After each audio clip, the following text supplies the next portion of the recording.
sawa ang mga pangako. Kaya reform the armed forces movement, we wanted two things: to fight better and to behave better.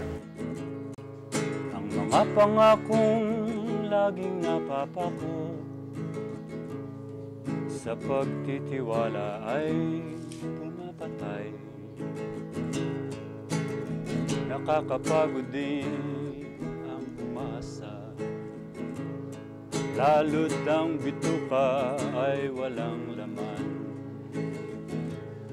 Napakailap sa mahirap ang hustisya, lalo't bansa ay hawak lang ng ilan. Nag-people power one, nag-people power two, ang buhay natin di pa rin nagbabago. Nag-people power one, nag-people power two, ngunit hindi pa rin tayo natututo. Nung narinig ng mga civilians na mayroong kaming self-reform movement, they wanted it to be more. They wanted it really to go against the present regime so that it could be replaced by a better one. So parang nag-transform along the way. Nag-people power one, nag-people power. This is what I know dahil sa kasama ako sa planning committee. Although there are many versions, people who have no knowledge at all of what happened inside would tell you authoritatively that it was a takeover. But as far as we discussed it, it was going to form a parang transition committee composed of 5 to 7 people, none of whom will become candidates for president. Let's say Cory Aquino is a member, Enrile, maybe the late Mitra, si Doy Laurel, si maybe Cardinal Sin. So it's 5 or 7 members, none of whom can run for the presidency. In other words, transition council ka. Kung gusto mo mag-join ng transition council, hindi ka pwedeng mag-presidente. Kung gusto mo kung ayaw mo mag-transition council, available sa iyong presidency. So it's a transition council, kontrolado muna ng militar para magkaroon ng eleksyon, which we hope will come up with candidates who represent better kung sino yung mga constituency nila. Hindi nangyari kasi, in a sense, yung mga advisors ni Cory Aquino at that time thought that it was just a ploy by the military to control it. So we had talks with the late Ramon Mitra, even with the brother of President Aquino, si Pingo Huangco. There was an agreement na parang verbal lang. Pero na-overwhelm ng grupo ni Cory who were very, very suspicious of military takeover.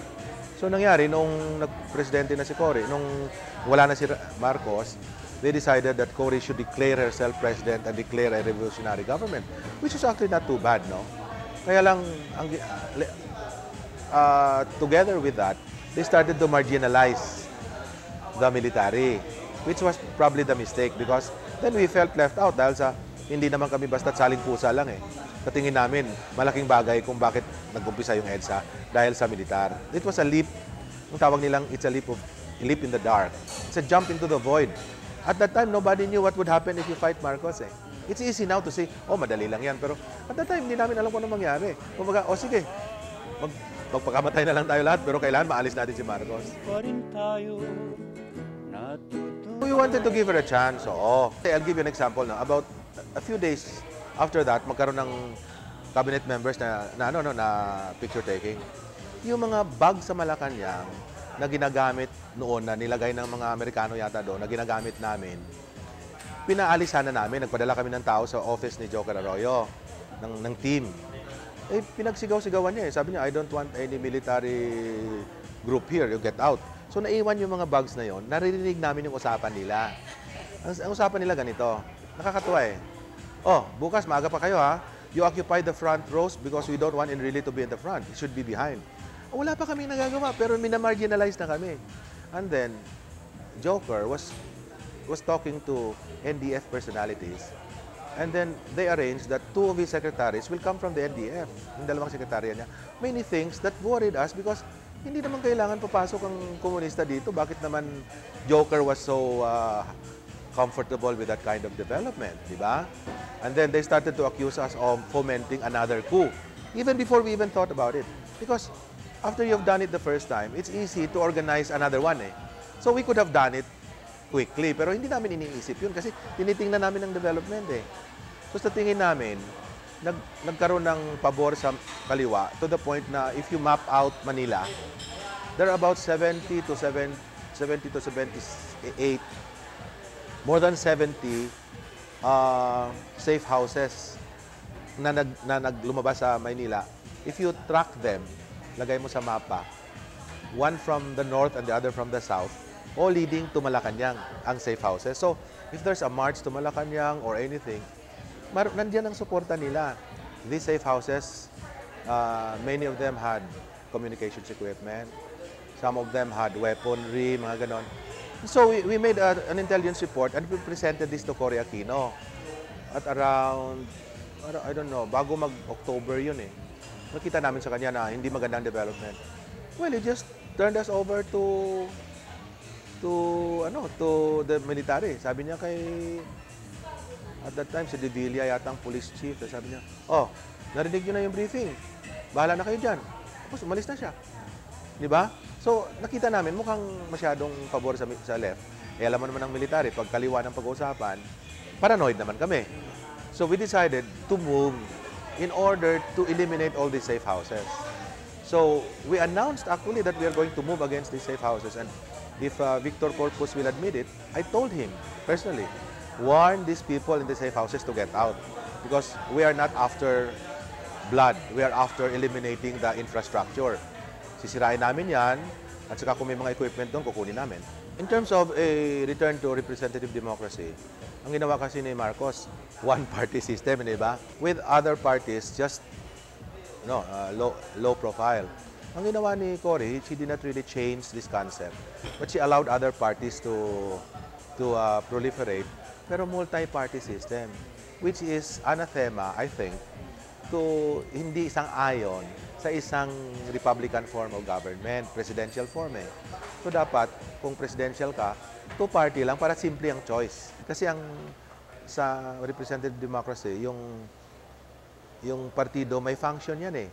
First of all, it has to have a pool of leaders from which you can choose. And then you have to have a pool of talent from which you can also choose to run government. Kasi the president is head of state, head of government, di ba? So, dalawa ang kanyang role. Also, head of the party. Dapat ganun. In our case, hindi na eh. Kasi ang hinahanap mo na lang, winning the election, popularity. So, wala na yung mga joke, no? Wala na yung mga tanyada, wala na itong mga malalaking pangalan noon na lahat, kahit na sinong ituro mo doon, pwedeng magpresidente. Instead, nare-replace ka ng mga popular actors, radio announcers, mga people who are celebrities. Celebrity being, you are known for being known. That's all. Wala ka actually accomplishment. Kilala ka lang dahil kilala ka. Well, it's also a matter of Cory projecting weakness, which invited intervention. Nakwento ko na rin sa iyo yung mga earlier attempts nila to marginalize us. And the other thing is, misguided din yung mga grupo na yun eh. I call them misguided because by July of '86, I was no longer with RAM. I told them that RAM should cease to exist. Because ang purpose lang ng RAM noon actually is to work for the ouster of Marcos. As soon as Marcos is out of the picture, hindi na kami dapat nandoon eh. Sina General Almonte thought that there was really a role of the RAM after '86. I disagreed with that. People power one, the people power two. I have an objection to EDSA 2 as a phrase because to me, there's only one EDSA, which is EDSA of '86, EDSA 86. EDSA 2, which is an attempt to connect it with EDSA 1, is actually inaccurate because EDSA 1, if you remember, Marcos tried to run away with the elections, no? To steal the elections. The purpose of Kamalayan 86, sponsored by the RAM, was to come up with a real choice of the people. So in effect, we were trying to restore an election, the results of an election that was being stolen by the president then, President Marcos. Itong mga EDSA 2 is actually a very clear example of a duly elected president who was ousted illegally. So it's actually stealing the results of a legal process. Gloria was advised to come up with a revolutionary government which would solve a lot of her problems. But for some reason, she agreed, talking with Davide, upon advice probably of the Chief Justices, that she would be an acting president. You know, she said, I am now ready to act as president. There is no legal basis for taking over by Gloria at that time because the Constitution was very clear that mag-leave lang kasi presidente, kailangan congressional approval eh. Leave lang yun ha. How much more resignation? Ang point ko is, it's not lost in the military eh. It will always be there. And the military is very particular about the power, from whom the power emanates, and whether that power is legitimate or not. Ngunit hindi pa rin tayo natututo. Kasi yung problema natin ngayon, wala nang elbow room eh. So, mabilis ang pag-bear upon yung pagpasok ng mga problema at mabibigat lahat. Hindi ba ako pagtatawanan pagka sinagot kita ng galing sa puso ko? Kailangan natin ng love of country. It's basic. Kasi kung mahal mo yung country mo, hindi mo na nakawin, you will not rub it blind eh. Nakikita mo, nangangayayat na at saka mamamatay na lang, kinukunan mo pa ng pagkain eh. At I'm not talking about lower level, it's all the way up to the top eh. Habang nag-aabang ang mga buitre, bantay sa lakay ng mga lider ng nasyon. Kahit nag-EDSA 3, kahit mag-EDSA 4, ang buhay natin di pa rin magbabago. Kahit mag-people power, tayo ang talo. Hanggat hindi tayo natututo.